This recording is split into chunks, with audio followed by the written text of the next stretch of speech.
জন্মের পর থেকেই ইসলামের প্রতি তার দিলের মধ্যে এখন বিদ্বেষ তৈরি হয়ে গেছে। এইরকম মানুষ পৃথিবীতে আছে না? অনেক অনেক আর ইসলাম থেকে বের হয়ে গেছে। আরে ভাই, ইসলাম থেকে অত বের হয়েছে, ও বের হয় নাই, আল্লাহ পাক তাকে বের করে দিয়েছেন। ইসলাম থেকে আল্লাহ তাআলা তাকে বের করে দিয়েছেন, এজন্য সে ইসলামের ভিতরে আর সে থাকতে পারে না, আল্লাহ বের করে দিয়েছে। এই জন্য বেশি পরিমাণে আল্লাহর কাছে প্রার্থনা এবং দোয়া করে যে আল্লাহ, ঈমানের উপরে, ইসলামের উপরে যেন আমি অটল থাকতে পারি। আল্লাহুম্মা সাব্বিত কুলুবানা আলা তাআতিক। আল্লাহ, আপনি আমাদের অন্তরকে ইসলামের উপরে, আপনার আনুগত্যের উপরে অটল থাকার ব্যবস্থা করে দেন। এরকম দোয়া করতে হবে, কারণ মুকাল্লিবুল কুলুব, অন্তরকে পরিবর্তন করে দেয় কে? আজকে আমাদের অন্তর ইসলামের ভালোবাসা ভরপুর। কেন? এটা আল্লাহ পাক অন্তরের মধ্যে ভালোবাসা সৃষ্টি করে দিয়েছেন বিধায় ভালোবাসতে পারতেছি। এইরকম অন্তরকে যদি আল্লাহ ঘুরাই দেন, তাহলে কিন্তু তখন আর ইসলামের ভালোবাসা থাকবে না। পৃথিবীতে যত মানুষ আছে তার চাইতে কোটি কোটি মানুষ, 600 কোটির উপরে মানুষ ইসলামকে ঘৃণা করে। ওদের দিলকে আল্লাহ পাক ইসলামের জন্যে তৈরি করেন নাই। আল্লাহ তাআলা আমাদের অন্তরকে ইসলামের ভালোবাসার জন্য কবুল করেছেন, বলি আলহামদুলিল্লাহ। কত বড় নিয়ামত পেয়েছি আমরা। আমরা ইসলামের জন্য জীবন দিতেও প্রস্তুত আছি। এই জন্য ইসলাম এটা মৃত্যু পর্যন্ত নিজের মধ্যে ধারণ করতে হবে ভাই। মুসলমান হইলাম নামে, কিন্তু আল্লাহর বিধান মানলাম না, তাহলে কিন্তু ভালো লক্ষণ না। এটা কিন্তু ভালো লক্ষণ না। কোরআনের মধ্যে আল্লাহ পাক বলছেন, মুসলমানেরা, ইমানদারেরা ইসলামের মধ্যে পরিপূর্ণভাবে ঢুকো। কিছু মানবা আর বাকিগুলা ছেড়ে দিবা, এইভাবে ইসলাম পালন করলে হবে না। পরিপূর্ণভাবে ইসলামকে মেনে চলো, ইসলামের উপরে অটল থাকো, ইসলামের প্রত্যেকটা বিধানকে অনুসরণ করে চলো। এটা কার কথা ভাই? আল্লাহর কথা। আল্লাহ পাক বলেছেন, ইয়া আইয়ুহাল্লাযীনা আমানু দুখুলু ফিস-সিলমি কাফা। আল্লাহ বলেন, হে ঈমানদারেরা, দুনিয়ার ঈমানদার মানুষগুলো, তোমরা উদখুলু ফিস-সিলমি কাফা, ইসলামের মধ্যে পরিপূর্ণভাবে ঢুকো, পরিপূর্ণভাবে ইসলামের মধ্যে ঢুকো। সুবিধাবাদী মুসলমান হয়েও না। তোমার যেখানে সুবিধা ওই জায়গায় তুমি আল্লাহর হুকুম মানবা, আর যেই জায়গায় তোমার অসুবিধা মনে হবে ওই জায়গায় তুমি আল্লাহর হুকুমকে পিছনে রাখবা, ফেলে দিবা। এই তালের সুবিধাবাদী মুসলমান হইলে চলবে না। যত কষ্টই হোক, যত অসুবিধাই হোক, সুখে এবং দুঃখে, সর্ব অবস্থায় আল্লাহর হুকুমকে মেনে চলা, এটাই ইসলামের দিক নির্দেশনা। যে কোনো অবস্থায় থাকি না কেন, আল্লাহর বিধান আমার কাছে কঠিন মনে হইলেও আল্লাহ কোনো কঠিন বিধান আমাদের জন্য দেন নাই। সব বিধানকে আল্লাহ সহজ করেছেন। এই জন্য প্রিয় ভাইয়েরা, ইসলামের উপরে অটল থাকতে হবে পরিপূর্ণভাবে। আংশিক মেনে বাকি সব বাদ দিলে আল্লাহর কাছে মুক্তি পাওয়ার আশা করা বড় কঠিন হবে।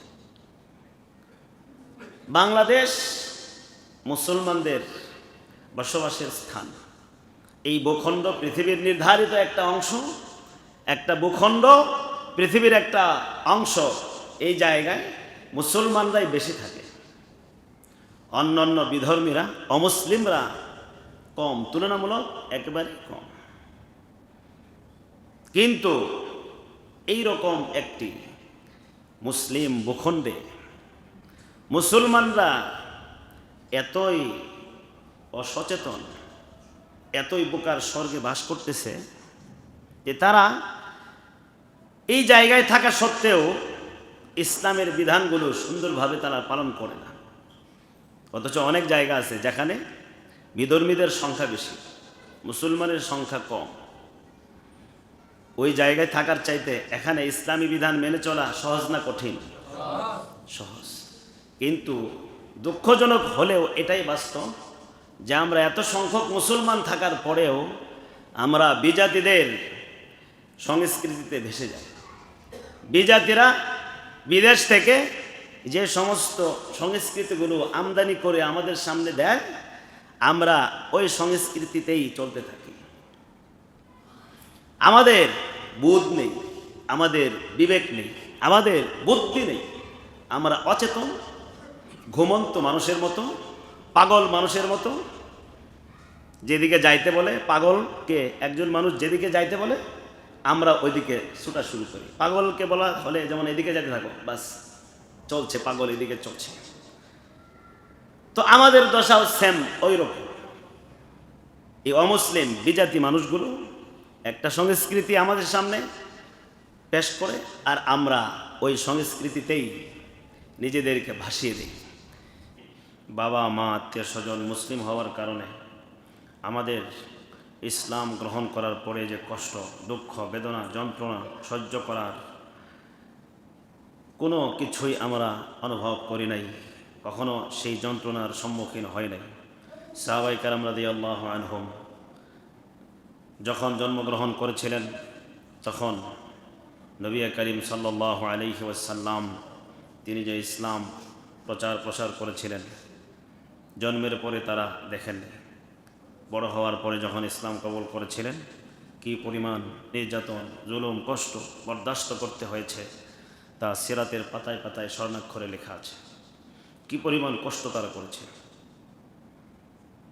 জ্বলন্ত আগুনের মধ্যে, জ্বলন্ত অঙ্গারের মধ্যে চিৎ করে শোয়াই দেওয়া হয়েছে। অপরাধ ইসলাম কবুল করেছে, এটাই তার অপরাধ, আর কোনো অপরাধ সে করে নাই। নির্মম নির্যাতন করা হয়েছে, লজ্জাস্থানে বর্ষার মাধ্যমে আঘাত করে শহীদ করা হয়েছে। অপরাধ একটাই, সেটা হলো সে ইসলাম কবুল করেছে। আজও এখনও অন্য ধর্ম থেকে কেউ যদি ইসলাম কবুল করে, তাকেও কত যে নির্যাতন সহ্য করতে হয় সেটা যারা করে তাদের কাছ থেকে কারগুজারি শুনলে বোঝা যায় কি পরিমাণ নির্যাতন এখনও করে। তারা অমুসলিম পরিবারে জন্মগ্রহণ করেছে, এখন সে মুসলমান হয়েছে, তাকে কঠিন নির্যাতন করা হয়েছে, জেলখানার মতো ঘরের মধ্যে বন্দি রেখে কঠিন জুলুম নির্যাতন তার উপর চালানো হয়েছে। এটা এখনও করা হয়, কিন্তু আমরা সেগুলোর কোনো কিছুই অনুভব করি নাই। সেটা আমাদের জন্য বড় একটা সৌভাগ্য। আমরা জন্মসূত্রে মুসলমান, বাবা মা, দাদা দাদি, নানা নানি, ভাই বোন, আত্মীয় স্বজন সবাই মুসলমান, যার কারণে আমাদের এই কষ্টগুলো সহ্য করতে হয় না। বিনা কষ্টে আমরা আল্লাহ পাকের এই দৌলত, মহান দৌলত আমরা পেয়েছি। এখন আমাদের কাজ হলো, মানুষ যখন কোনো ধনভাণ্ডার পায় তখন সেটাকে কি করে? হেফাজত করে, রক্ষণাবেক্ষণ করে, দেখে শুনে রাখে, যাতে করে এটা কখনো হারিয়ে না যায়। তো ইসলাম তো একটা রত্ন ভাণ্ডার, এটা আল্লাহ পাক আমাদেরকে দিয়েছেন, এটা আমাদেরকে হেফাজত করতে হবে, এটা রক্ষণাবেক্ষণ করতে হবে। কিভাবে? ইসলামের উপরে অটল অবিচল থাকতে হবে। কখনো ইসলামের বিধান থেকে, আল্লাহ যে নিয়ামত আমাদেরকে দিলেন এটা থেকে কখনো যেন বিচ্যুত না হয়। আমরা মুসলমান, এটা যেন আমাদের এই কথা যেন মনে থাকে। যদি আমরা এই নিয়ামতের কদর না করি তাহলে আল্লাহ তাআলা যদি বেজার হন, আল্লাহ তাআলা যদি অসন্তুষ্ট হন, আর যদি আমাদের থেকে এই নিয়ামত ছিনায় নেন, তাহলে এর চাইতে দুর্ভাগ্য আর কিছুই হবে না।